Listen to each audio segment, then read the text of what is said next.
Okay, welcome everybody to the very first episode of Reality Derby here at Gold Derby. This is actually the 25th anniversary of Gold Derby. So we thought, why not celebrate by doing our own podcast? My name is Marcus James Dixon, and who are you? I'm Denton Davidson. And we're both senior editors of Gold Derby. I wanted to start by just talking about what is your very favorite reality moment of all time, going back to when you were like, what, 2 years old? I wasn't two, but I feel like it's so embedded in us now that like reality has been part of our lives. It's hard to even remember. But if I have to think back hard on it, I mean, how can you really beat Richard Hatch winning season one of Survivor? I mean, it was an epic moment of culture that I think changed everything in reality television. And that sort of spawned everything that we're seeing now that we're constantly being bombarded with. I mean, we have so many different competition series now, so Mhm. I think it just doesn't really get more iconic than that, other than Sue's speech leading up to it. That's probably the best part of it. Yeah. And we didn't plan this out, but my number one moment is actually Sue's snake and rat speech of all time. Like absolutely iconic. I what are you doing, Sue? Join us on the podcast here. Stu Hawk, one of the best, personalities ever discovered on a reality show.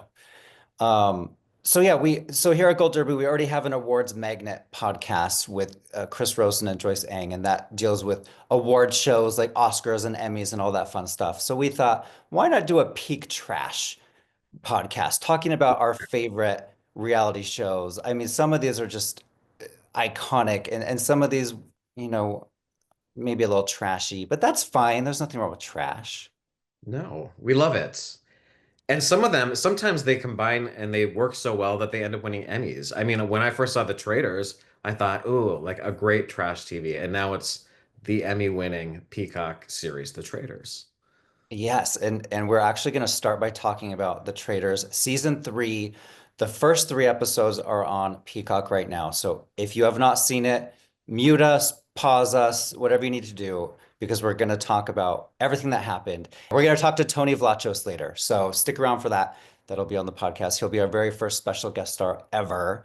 Also, we're going to talk about Deal or No Deal Island, the season two premiere. We're going to talk about Hell's Kitchen 23, the Black Jacket episode, very exciting. And we might mention the Challenge season four winner as well, because Denton, you interviewed that person. I did. So we have a lot to talk about. I don't think we're going to have time for RuPaul's Drag Race season 17. So we're going to deal with that one next week on the podcast. So yeah, let's start right away. The Traitors. Denton, what was your initial reaction of season three? I love it. I mean, I was looking forward to this for so long. It couldn't come fast enough. So to see them all approaching the castle and then they go through like all of the different cars and you're seeing the cast for the first time. I'd forgotten who was cast because that came out so long ago. So it was kind of like a refresher. And it's just so much fun, this show, because they take all of the best people from all of the different reality shows. So no matter what you're a fan of, like you can't go wrong with this show. And Mhm. I love the cast. I thought it was a little Survivor heavy. Uh, Yeah. I was a little confused by that, but I thought Alan Cummings at his best. I mean, he really took his Emmy-winning Emmy for Best Host and is giving us everything. I mean, he's better than ever. I will say that. Mhm. But I love the I cast. totally agree with everything you said. And Alan Cumming is just, living up every moment. He has the best costumes as of any host on television. And it is a little Survivor heavy, but I mean that's okay. I mean, I have my Survivor buff here. This is the Game Changers buff. And Tony was on this season. He didn't win this one, but he did win Survivor Cagayan and Survivor Winners at War. So he's a two-time winner on the show. Um, should we show the interview with Tony now? Let's go to Tony and then we'll come back and share our thoughts on the first three episodes. First of all, Tony, how are you? Welcome, What's welcome. up, Marcus? How you doing? I'm good. I'm happy to talk to you, but I'm so bummed that it's under this situation. I mean, I'm such a fan, and Ah, you were out in episode three. Let's talk about everything. First of all, the comment you made to Rob at the end, calling him a sellout, that really went viral. Everyone's talking about it. Do you still feel the same way today? Inside the game, 100%. Yeah. 100%. It was uncalled for. If you were going to open your mouth for anything, you should open your mouth to defend me because I'm one of your numbers. We're family. It was us survivor players there. We're a family. We're here against these other players that we don't know. So, if anything, if you were going to open your mouth to say something, you should have opened your mouth to defend me, not to try to make it look like you're the final say to sending me home when 18 other people were telling me I'm going home. You didn't need to do that. It was uncalled for. So that kind of rubbed me the wrong way. It was uncalled for. It was unnecessary. Mhm. But yeah, no, that was real. That was real emotion. That I truly believed he was a sellout in the game. Outside in real life, no beef whatsoever, Right. none whatsoever. But in the game, yeah, I was very upset with him. It just rubbed me the wrong way. It was wrong because like me going into the game when I seen the Survivor players, I was so happy because I was like, we're gonna run this show because it's an unspoken rule that you're gonna stick together Yeah. because we're who we know. We're family. It's us against them. And it wasn't the case with him, and I didn't understand why. Have you talked to him at all since the show ended? No, I don't really talk to people.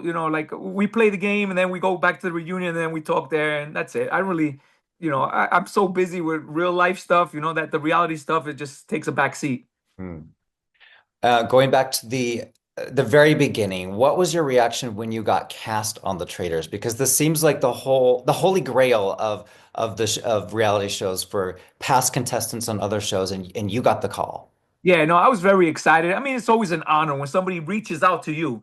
It's not like I'm applying for these places. They reach out to me and they're like, "Oh, we would love to have you on the show." I'm like, "Wow, man!" And then because I mean, I'm a humble person.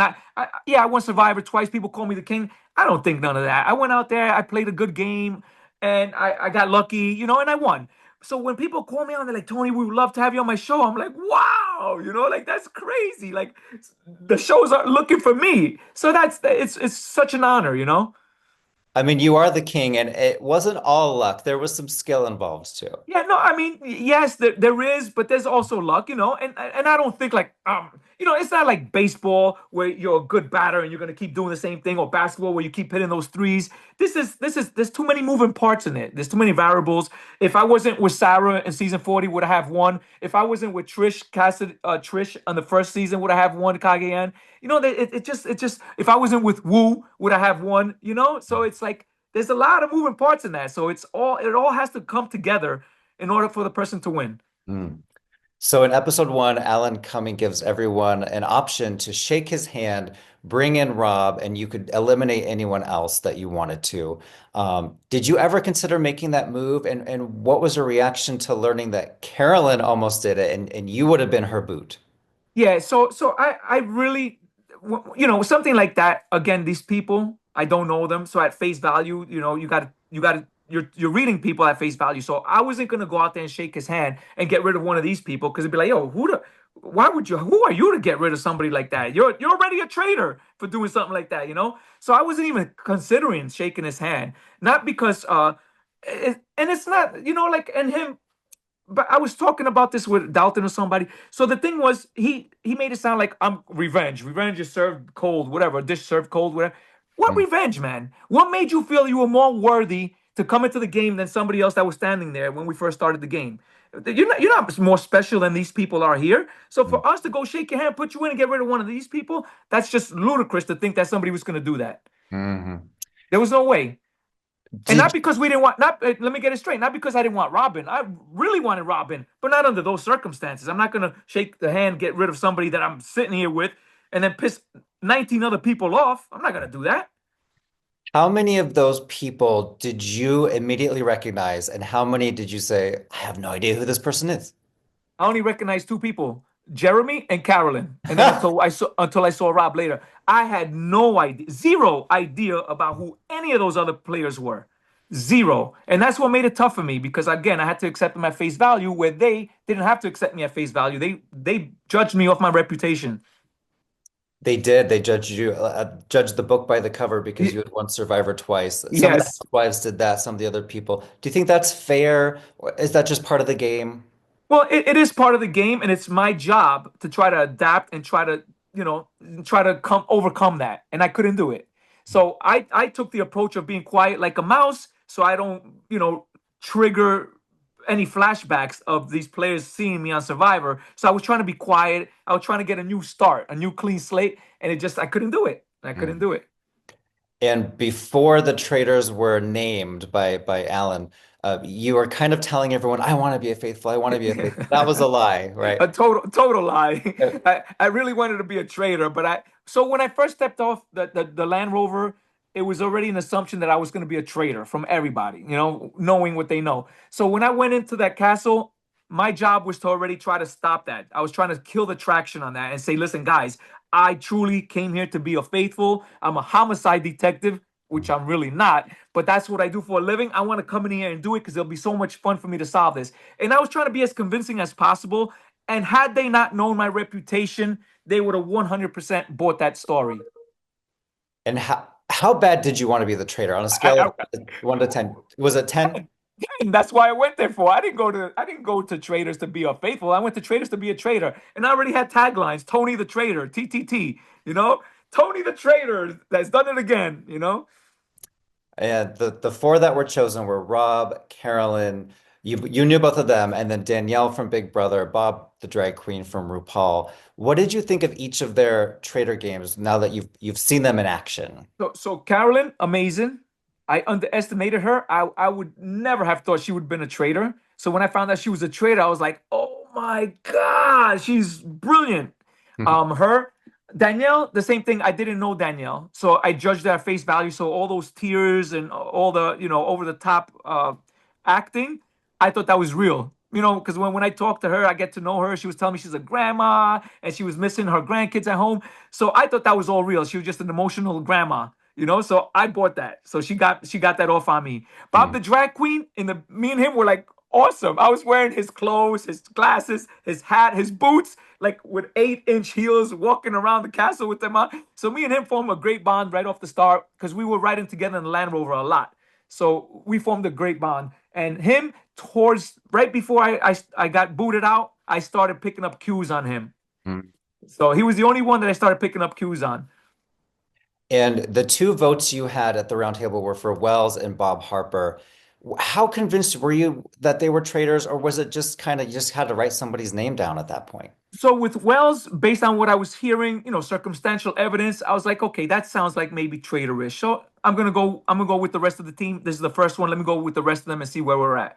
Mm. Bob Harper, he called me out on a mission. There was 13 other players there that did not sacrifice themselves, but he singled me out. He was like, Tony, why you didn't sacrifice yourself on the last mission? How come you don't do it now? And I'm like, whoa, I'm over here being quiet as a mouse. I'm trying to hide behind Nikki Bella, like I don't want nobody to see me or say anything to me. And he walks out to the front and says, hey, you, Tony, at the end of the line, how come you don't sacrifice yourself? I'm like, whoa. The only reason I can think of somebody would say that to me is because they didn't want me to win a shield so they could murder me at night. So that's what I thought, he was a traitor. And I really believe that. Who from Survivor are you still in touch with all these years later? Do you have like a bestie? There's no bestie, but I do talk to Jeremy. I do talk to Sarah. I do talk to Trish. I talk to a lot of Survivor players, but it's no besties. We don't hang out. Mm. Hey, Merry Christmas. Hey, Happy Birthday. Happy Valentine's. Hey, are you going on the show? Oh, what's the late? Stuff like that. But it's Mm. not. I'm not really involved in that community. And you did win a lot of money on Survivor. You won the $1 million on your first Yes. time, $2 million on your second Yes. time. What did you spend the money on? Real estate. So my first time I won, I put some down payments on a building or two. And then the second time I won, I paid the buildings off. So now I just collect the rent off that. So I didn't really splurge on anything. I invested in real estate and that's it. The money's gone now. So it's tied up. So now I have to go to other shows to try to win some money to try to keep on moving. I mean, the Survivor 50 is coming along. It's going to be an all-star season. You could win another million if you want to audition. Oh, that'll be great, but I got to come up with something different. Spy bunkers are done. Spy nests. These people already know those tricks. So they'll be looking for all that stuff. Did you ever make a spy shack in the castle on the Traitors? I wish I did, Marcus, but I didn't. I didn't even have a chance to shave. That's how quick I was gone. I was in and out. I didn't. I couldn't even. It's like really, really fast paced. I mean, and for me to say that, it's fast because there's so many different rooms. So when you go into one room and you're talking with 5 people, 6 people, by the time you get to another room to talk to the other 5, it's over. You got to go on a mission, or you have to go somewhere else, or do something, or go to the round table. So it's very quick and it's very fast paced. So if you don't know who you want to talk to before you start talking, you're gonna be lost. And me, I was being too quiet, and that was my downfall, being too quiet. I should have been a little bit more aggressive, like I normally am. Well, before we go, is there a favorite moment you had on the show that maybe didn't get shown on television, something that was just really special for you? Uh you know what? I'm so traumatized that I got banished. I forgot all the special moments I had. Only bad moments for The you. only bad moments like the sellout. Well, Tony, it was an honor talking to you. The king, you are the king of Survivor. Nah. I appreciate that, but let Rob keep that. Let Rob think he has that title. He wants it. Well, thank you for chatting with us on our Reality Derby podcast, and we'll see you in the future. Thank you so much, Marcus. Have a happy new year, man. All right, so that was Tony talking about being eliminated from the Traitor season 3. I'm I'm just so heartbroken because I wanted to see him make it to the end. He's such a fun personality to watch on TV. Yeah, I when I said Survivor heavy, I didn't mean I wanted Tony to go first. Like he wasn't the first Survivor I envisioned leaving. But how hilarious was it to see Carolyn walk up on him and Jeremy? I mean, she's Mhm. the most interesting one of them to watch because you just don't know what you're getting with her. She is one of the traders. We should talk about the traders individually. So let's start with Carolyn. She was so quirky and funny on Survivor 44. And do you think that's going to play for her or against her now that she's a trader? Because it seems to be working for her. Like the other people in the castle are kind of like, well, she was weird before, like Alan coming picked the traitor. So she's weird now. That usually they would use that as a gauge, but she's just being herself. I think it'll work for her with the faithfuls, but I think the other traders hate her. Like they just can't get a read on her, and she makes them uncomfortable. However, I will say they don't listen to her. Like they just steamroll over her, and I think she had some good ideas that they probably should have listened to. Like I wasn't a big fan of them eliminating who was first? Dorinda. Dorinda, and she didn't want to get rid of Dorinda. I didn't really understand that as the first Yeah. elimination. I also didn't understand why are they going after the housewives anyway? Like why are they so threatened by the housewives? They say there's more of them, but I would be much more threatened by a group of survivors than a group of housewives. 100%. And John Bonetti, who does our recaps at Gold Derby, he quoted there was a quote in the episode where I think it was the second episode where they were like, "There's an infestation of housewives that we have to get rid of." And I mean, you're right. Other than the fact that they're close to each other, they're not the best strategic games players in this type of show because their show is totally different. And so maybe I would not be going after the housewives, except for to create chaos, I guess is one of the reasons. Maybe the gamers want to go after the housewives because they're not gamers, so they don't feel like they can control them, or maybe they don't feel like they have the same read on them as they have all of Mhm. these other people, because all these people that are gamers, they watch all of each other's shows. They Oh all know yeah. who each other is, but none of the housewives know who any of them are or care. I mean, when Rob came out and unmasked, I think half of the people are like, "Who is this guy?" The I know. housewives, the people from Summer House, Lord Ivar Mountbatten, Vanderpump Rules. Like none of these people knew Boston Rob, which is kind of funny. You think you would do your research before getting on the traders, like look up the winners of Survivor, the winners of Big Brother, just to start with those two. But they brought him out like this masked legend, and then half the Mhm. people were like, "Hmm." Who is that? That's part of the fun of the show. That's more like the trashy aspect that we like to talk about, peak Yeah. trash. So another traitor is Danielle Reyes from Big Brother, who I think she said something like, or somebody said something to the effect of she's one of the best players to never win Big Brother. Was it Derek that said that? Eric said that, yeah. So what do you think of Danielle up in the turret? She talks too much. It reminded me of Tyra Banks speaking of reality TV on Top Model. That famous video that went viral of her going, "We were rooting for you. We're all rooting for you." I mean, Mhm. I wanted Danielle to do well, but she needs to just scale it back a little bit. Like right at breakfast, she's like going at people, accusing people. Right.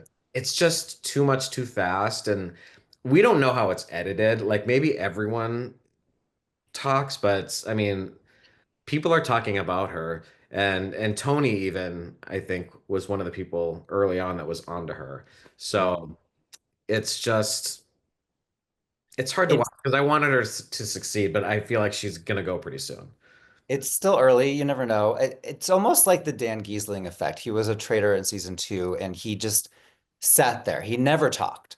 And I think the cast this year, whether they were coached or whether they, looked online to see what he did wrong, because a lot of the fans were screaming and yelling at Dan. Maybe now the traders are like, I can't just sit here. I have to talk. I have to throw out names. So it's almost like Dan has changed the game because now they know if they just sit there in silence, it's gonna be a huge red flag. Yeah, she's just going a little too hard, but I like her I so still far. like her. I'm still rooting for her, but she needs to insulate herself now at this point with hopefully Derek. I think he was a great addition for her, and I think he likes her. So Mhm. um, hopefully, hopefully she gets some help. And the whole Danielle and Brittany rivalry, which comes out of Big Brother reindeer games, not the actual Big Brother show.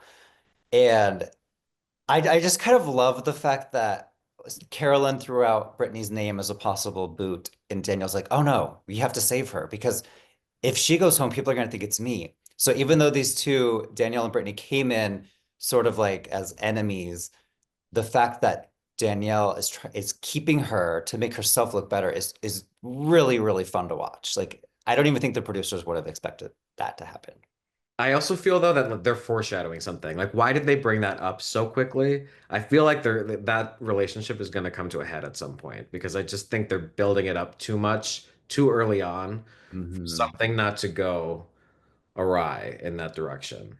So it'll be interesting to see who gets who first. And the tears. I mean, people are very emotional about being kicked off shows. Danielle was still bent out of shape about that.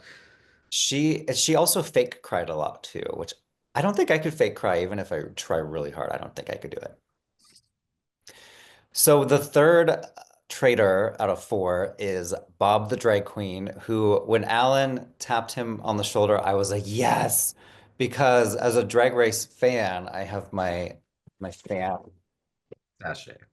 Um, I was really bummed in season two. Peppermint was the first one out, and I'm like, that's it. We need more. We need more drag queens on the Traitors, and thankfully, Bob, I think is going to last pretty far. I don't know if he's going to go to the very end. Some people are already onto him, but his best move, I think, was in the first episode when they were on the boat and he started screaming like, it's not just going to be all the women. Some of the guys have to get off this boat, including me. Who else is going to join me? I thought that was really great because as a traitor, you don't want to get off the boat because it makes you look like a traitor. So he found a really original way to get off the boat. What do you think of Bob? I think Bob is a little messy. And But maybe good maybe messy. that's to be expected. I don't know. He's a little aggressive, I think, the way he was going after Lil Efron.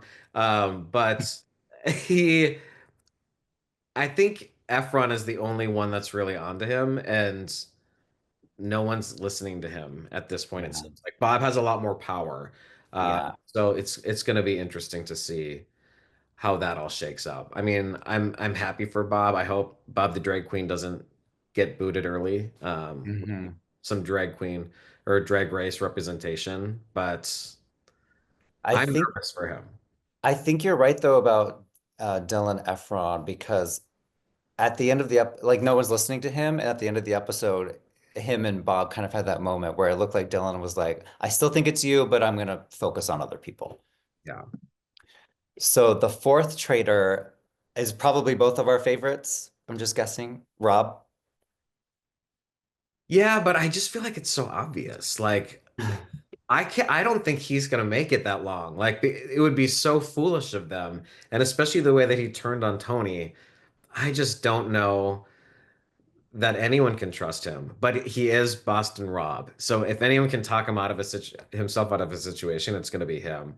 But he is fun, and I'm excited to see how he just twists everything. I love how like in the confessionals, he's just kind of already talking about how he has to go in and fix everyone's mess. He's like, I don't want to do it, but now I have to save Bob the drag queen and get rid of Tony. Like it's Right. it's it's fun to watch him play the mob boss. Hmm. Yeah, that it's he was back on season 4 of Survivor was his very first season, which was around 2003 or something, and he called himself the Godfather way back then. He's still acting like the Godfather. And I mean, can you imagine if Rob was on the show as a faithful? That would be so boring. I'm so glad they made him a traitor. I mean, yeah, it's kind of obvious, but it would have been obvious for Tony to be a traitor and he wasn't. Yeah. So they don't always go the obvious routes, but sometimes they do. I would just assume that if there was a large group from one franchise, we have to go after them. So I understand the Housewives in that regard, but it's like Hmm. obviously a survivor has to be a traitor. It was smart of them to pick, Bob the drag queen, and because he's a loner. What if they Yeah. would have picked all loners? They could have picked him, Chriselle, and Bob Harper from Biggest Loser, and then all of the uh, franchises would be sitting ducks. I love Bob Harper's. He got very emotional going after Tony at the round table. I love the emotion. Bring more of, we need more of that. So you mentioned the housewives. Dorinda was the first one to go. She was murdered in episode 2. And then Chanel Ayan, I hope I'm pronouncing that right. I'm not a housewives viewer. Sorry, everybody. She was murdered in episode 3. So back-to-back housewives were murdered. And you think that was a bad decision to go after? Just think it was, I mean, I guess I don't understand it, but I guess it does cause confusion and it makes people wonder why people are going after the housewives, but Yeah. I didn't see the point of it. Like, what was Ian gonna do to anyone? Like, Nothing. I already forgot she was there. I know. And then we have the two banishments. We already mentioned Tony, of course. And then Wells Adams, which I feel like he was a really good faithful. He was sniffing out the correct people. He seemed like he had a lot of intelligence to him, but he didn't make it very far, unfortunately.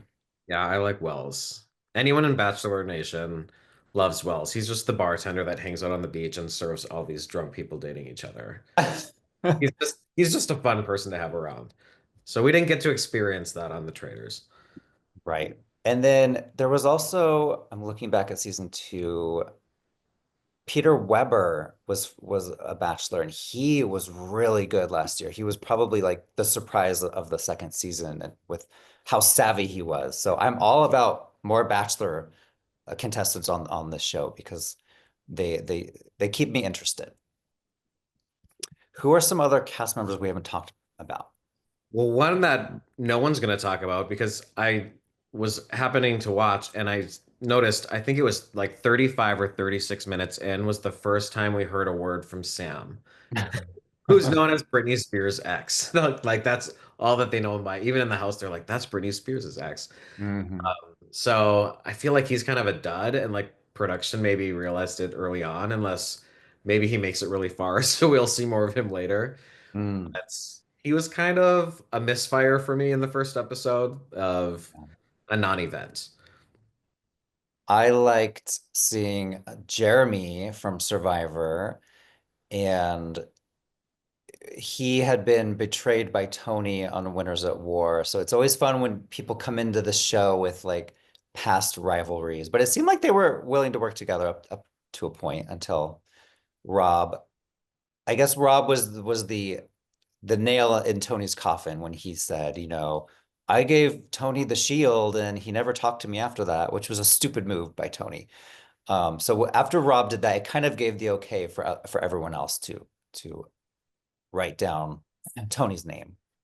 I thought I loved at the end of or the beginning of was it the beginning of episode 3? They're all blending together because I I binged. know it's hard. I don't know what episode it was, but and all the that additional 3 came in. Rob, Wes, and Derek. That was exciting. I was happy to see Derek come back because he's my favorite Big Brother player. And Mm, he hasn't really done a major show since then.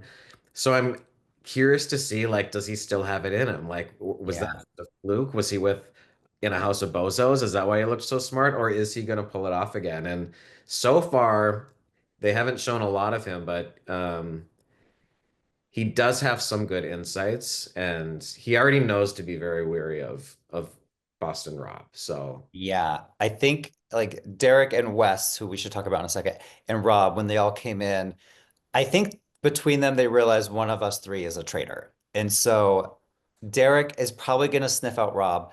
But do you keep your friend traitors close or do you vote them out? Because I mean, if you know 99% that somebody's a traitor, you might as well keep them in the game. And if you're friends with them, maybe they'll protect you I until can, the end and then get rid of them before the end, of course. and then you know to get rid of them at the end. I would do the same thing. I mean, Hmm. it's funny because this game is sort of pointless. I mean, it's just fun, but Yeah. like, you don't like nothing really matters because then like a traitor goes and they make someone else a traitor. Like it's all pointless until you get to the Mhm. end. It's just really fun to watch. Yeah. Wes is really leaning into like his reality TV persona. And so he rubs people the wrong way. Derek is a much savvier player and person, so he's going to sort of snake his way through people and charm them. And Wes will just be obnoxious and tell everyone he's the greatest. And sometimes that works for him, and maybe he'll just get kicked out. Who knows? Yeah. I hope those two make it pretty far, Derek and Wes, especially because they came a little later, which I don't know why they did that. The producers, why did they introduce these three in the second episode instead of the first episode? We'll probably never get an answer to that. But I mean, I'm not going to complain that especially Derek is on our TV screens again. Now, he has this legendary status from Big Brother. And so is he going to live up to that or not? Like that'll I be mean, fun. it seemed like they were sort of elevating those three as like these power legends of their franchises because Mhm. Wes is, one of the great people to ever play the challenge, but that is a niche community. Like half the people on the traders have no idea who he is. I know. It was fun because half of the people down there didn't know. And then Rob also was like, "What's your name? What's your name?" So he didn't know them either, to be fair. And one other person I wanted to mention, Tom Sandoval, he's here to play, and I like that. Like even if he's, sniffing out the wrong people, he is he's trying. And I like that he's trying because some of these folks aren't trying at all. I like Chriselle. I like that she's a little feisty and she's not afraid to go after him when he called her out. I mean, if anyone watches Selling Sunset, I mean, Chriselle will hold her own in a fight. So I like that. I also like Bob Harper, who we mentioned for his attitude. And I always love Brittany from Big Brother. We haven't gotten to see like a lot of her Mhm. personality yet, but generally she's like the greatest person to come out of the confessional room. Like she knows how Yep. to land a zinger. She does have the best confessionals on Big Brother, so I can't wait to see her more on the traders. I forgot to show my shield. You cannot vote me out, Denton, because I have a shield. I think you have one too, but I do. It's in a different room, keeping me safe somewhere. okay, we should probably move on to a different show unless you wanted to say anything else. No, we can move on. So Deal or No Deal Island 2. I just wanted to mention this real fast because Parvati is on it, a former Survivor winner. Will Kirby is on it, a former Big Brother winner, and another Big Brother legend. And David from Australian Survivor, he was one of the winners over on that show. He's on this season as well. So you've got like not just three reality stars, three reality winners that are kind of going head to head. And it's going to be really fun to watch this one play out. And I mean, if anyone out there hasn't seen it yet, it's really fun. It's on Peacock. Half of the season, or half of the episode, I should say, is like a challenge. And then there's talking back at camp. They're on this really exclusive private island. And then the other half of the episode, they're playing Deal or No Deal, like the classic game show and there's strategy involved. Like the winner of the challenge gets to pick which person goes up against the banker on Deal or No Deal. And in the first episode, it was this poor guy Luke from Wisconsin, and he thought he knew everything, and he really didn't. Unfortunately, he only banked a single dollar into the bank, which is the lowest amount ever on the show. So it's fun. We're gonna be talking about this throughout the week. So if you haven't watched it yet, go watch it. I mean, I'm watching it mostly for Parvati and Dr. Will, who I think if anyone watches Big Brother, which if you're watching the Slugfest or this podcast, you probably are. Will Kirby did not do the juror table this season on Big Brother because I believe he was filming this. I think that's why he couldn't do it. And so there's that. Okay, It also will just start playing after the Traitors because Peacock knows your ta level of taste. so let's talk about Hell's Kitchen, which is this season has been on forever. I can't believe it's still going on, but we're down They'll to take like a month off and they'll be like, "Oh, yep, we're back." Like, there's no consistency to their show other than it's always on a Thursday. So as if you keep tuning in at the same time, you may or may not see it, but it will always be on a Thursday. But this week they gave out the black jackets. So it was when they go from the red team and the blue team, and now it's an individual game. And they went through a series of cooking challenges, and at the end of each challenge, Gordon would give at least one person their black jacket until the end. Um, when Amanda was eliminated, sadly. was she the right pick? I mean, I feel like I've watched this enough to know where, like, they're not very good at hiding who's going to win, or at least who's going to make the final. I feel like Hannah is such the clear front runner to win this season, Oh, with maybe a side of Egypt. Like, I could see Hannah and Egypt being in the end, even though Egypt was the last to get his black jacket. Uh, mm. he Gordon has like some sort of feeling for him, you can tell. And they both had to be talked off the ledge. Both of them tried to quit the season. So Yeah. so that's interesting. And People then are like Whit, very emotionally all over the place this year. Wit is like a super Debbie Downer. I think people have a yeah. hard time watching her because she's such a complainer. It's like, come on, In your head in out. this last episode, I mean, she's cooking for her life and she's like breaking down in the kitchen and Gordon Ramsay's like, you know what, are you okay? What's wrong? And she's like ignoring him. Never ignore the chef when he's talking to you. That's not a good sign. Yeah. So she's not winning fans. I can say that. Kyle is. Kyle is hilarious. I don't think Kyle's gonna win. I don't think he has like the maturity that like Yeah. Gordon would typically go for in someone to lead his kitchen, but he's making a name for himself. He's gonna have a good Instagram after this. And he's somebody that I could see going on the Traitors. Like I'm watching every reality show now. Like, ooh, you'd be good for the Traitors. You would. I mean, his quotes and his. It's not really the diary room. It's like the storage locker with meat hanging behind him.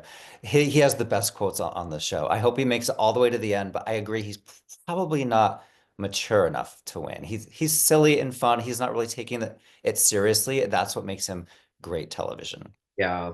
And then there's Brandon, who was one of the early ones to get a black jacket as well, but he just doesn't have like the X factor of like a TV star, so people just kind of Mhm. forget he's there.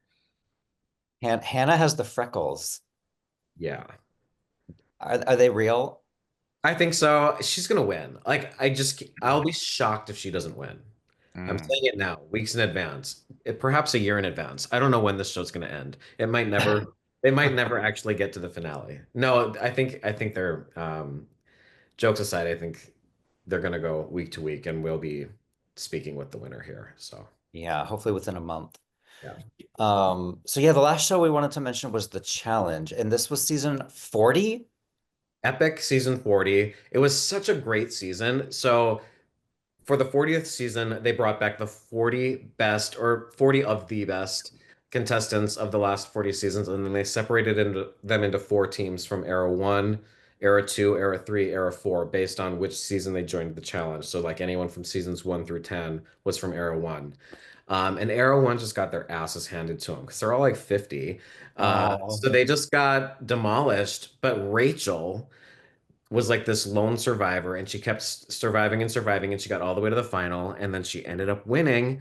And it was sort of this shocking finale where like there was a men's women and a women's winner, and Jordan just smoked all the guys. So it was like the most boring final ever. No, like no one cared. Kyland from Big Brother got last place. He can't swim, and everything was a swimming challenge. So Mhm. it's like lesson be learned if you're gonna go on the challenge, maybe take swimming lessons. Yeah. But the women, it was Rachel Robinson, Jenny West, Michelle Fitzgerald from Survivor, and then Tori Deal, who's one of my favorites. And they just kicked ass, and they beat most of the guys in most of the challenges, other than Jordan. And then at the very end, it was whoever won the most checkpoints. Each checkpoint was worth points. And that was Jenny who had done the best. But then TJ let them know this twist where karma points were coming into play, and every eliminated contestant leaving voted karma points for them based on 1 through 5. And whoever got the most karma points, it was equal to 2 checkpoints. And after that, Rachel just happened to tie Jenny with the exact same amount of points, which I think is super sus. I don't know if I believe that's how the game was actually going to work. I think they I want. demand a revote. Well, I think they wanted Rachel to win from season one. It makes me question like if Rachel had actually won based on the checkpoints, would the karma votes have counted for 1 checkpoint? Or if Rachel was further behind, would they have counted for 3 checkpoints? I think they were really trying to give her the win, and I think that was for the fans. Um, so I'm glad Jenny's still at least tied for the win because she really deserved to win. But it was Mhm. fun to see Rachel win and to see someone from Arrow win. Um, last until the end like that. And she is a beast. Who would you have given the most karma points to if you could only pick one person for the whole, like the whole cast? Bananas. No. Bananas got very bad karma points. I wouldn't give it to Bananas. God, I probably would have given them to Rachel, and she ended up getting the most and winning. So yeah, it's a tough cast. And then where can people watch your interview with the winner? It's at Gold Derby. We can put the link to the interview in this article as well, but it has published at Gold Derby, so we'll include the link. Nice. I just realized like, a couple weeks ago, House of Villains season 2 ended. I just wanted to mention I loved this show. I hope it comes back. It's the trashiest show on television. And more, please. Like we had Richard Hatch. Let me find the cast. And bring New York back on for the third. She was on the first, she was on the second. She was the star of the third. Um, Mhm. I also, but the only thing about that show is like they get to the end and then they all get mad about who was mean to them on the House of Villains. So then they give it to the Oh. least villainous person that they feel sorry for. So Wes lost. He Hmm. should have won, or even Jesse should have won at the end. I mean, Jesse, Right. who was so vanilla and bland through most of the season, really, Yeah. really turned it on for the last like 2 episodes. The finale when he's like, I want you to get down, Jesse to Wes. I want you to get down on your knees and beg. And Wes did. And he's like, just kidding. I'm not going to give you the vote. I That knew. was so good. Um, but yeah, we But what need was the name of the winner again? I already forgot it. Safari. Safari. Totally like wah, like whatever. Who cares? And it's so funny because Wes must have gone right from the House of Villains to the castle in Scotland. And As then, Bananas did. yeah, and I Bananas. And then, interviewed Bananas after the challenge last year, and he was all about like, "Oh, you have to watch House of Villains." And I was like, "Well, what about the Traitors? You're on that too." He's like, "Yeah, that's later." But he obviously did not oh, want to talk about it because he was the first one kicked off. So he yeah, he was kicked off immediately. humiliated. So Wes already outlasted Bananas on the Traitors. He can put that in his hat. Right. And then Larsa went from season 2 of The Traitors to season 2 of House of Villains. I love all of this intermingling. It's very incestual, all these shows. I would keep Candy Muse coming back too. She can go on the Traitors. She can go anywhere. I love Candy Muse. We need more drag queens on shows like this because they bring the drama, and that's what we want. Well, Denton, do you think we should wrap it up now? Yeah, I think we're realityed out. But there's so much more coming up this week, so we're gonna keep Yeah. tabs. I can't wait to talk RuPaul's Drag Race. It's the splashiest season ever. We got Michelle Visage in a dunk tank. I can't wait.